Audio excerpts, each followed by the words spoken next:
Morning everyone, welcome to our channel Shiksha Diksha Hindi classes. मैं आपकी Hindi teacher Sonam. आज मैं आपके साथ आदिकाल के प्रमुख कवि विद्यापति जी के बारे में कुछ इंपॉर्टेंट नोट्स लेकर आए जो आपके एग्जाम के लिए बहुत इंपॉर्टेंट है। तो चलिए पढ़ते हैं विद्यापति जी को। विद्यापति श्रृंगारी कवि है। कौन से कवि है याद रखेंगे। विद्यापति को श्रृंगारी कवि माना जाता है।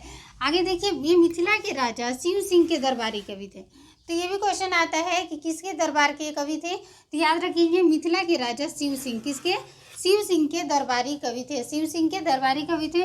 इन्हें मैथिल कोकिल कवि शेखर अभिनय एवं जयदेव के नाम से भी जाना जाता है। ये क्वेश्चन पूछा गया है कि जयदेव के नाम से किस कवि को जाना जाता है।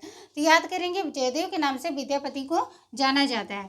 आगे देखिए, पदावली की रचना के कारण ये मैथिल कोकिल आए, मैथिल कोकिल कहलाए। ठीक है, ये भी क्वेश्चन पीजीटी एग्जाम में आया है कि मैथिल कोकिल किस कवि को कहा जाता है। तो याद करेंगे पदावली की इन्होंने रचना की, इसलिए इन्हें मैथिल कोकिल भी कहा जाता है। विद्यापति को मैथिल कोकिल भी कहा जाता है। आगे देखिए, आचार्य शुक्ल का कोटेशन है, बहुत इंपॉर्टेंट है। बहुत सारे एग्जाम में, पीजीटी एग्जाम में, नेट एग्जाम में आया है। तो ये जो है बहुत इंपॉर्टेंट है, इसे याद कर लेना ही कर लेना है। आध्यात्मिक रंग के चश्मे बहुत सस्ते हो गए हैं, उन्हें चढ़ाकर ही जैसे कुछ लोगों ने गीत गोविंद के पदों को आध्यात्मिक संकेत बताया है। ये कथन किसने कहा है। तो आचार्य शुक्ल ने कहा है। और किसके लिए कहा है, विद्यापति के लिए कहा है। ठीक है, याद रखेंगे। विद्यापति की प्रमुख कृतियाँ कौन कौन सी है।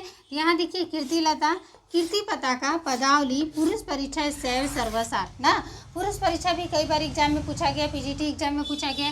कीर्तिलता, कीर्ति पताका पूछा गया है। तो जो प्रमुख कृतियाँ मैंने वही लिखा है, आप इसे एकदम बिल्कुल याद रखेंगे। तो आज के लिए इतना ही, मिलते हैं नए वीडियो में नए टॉपिक के साथ।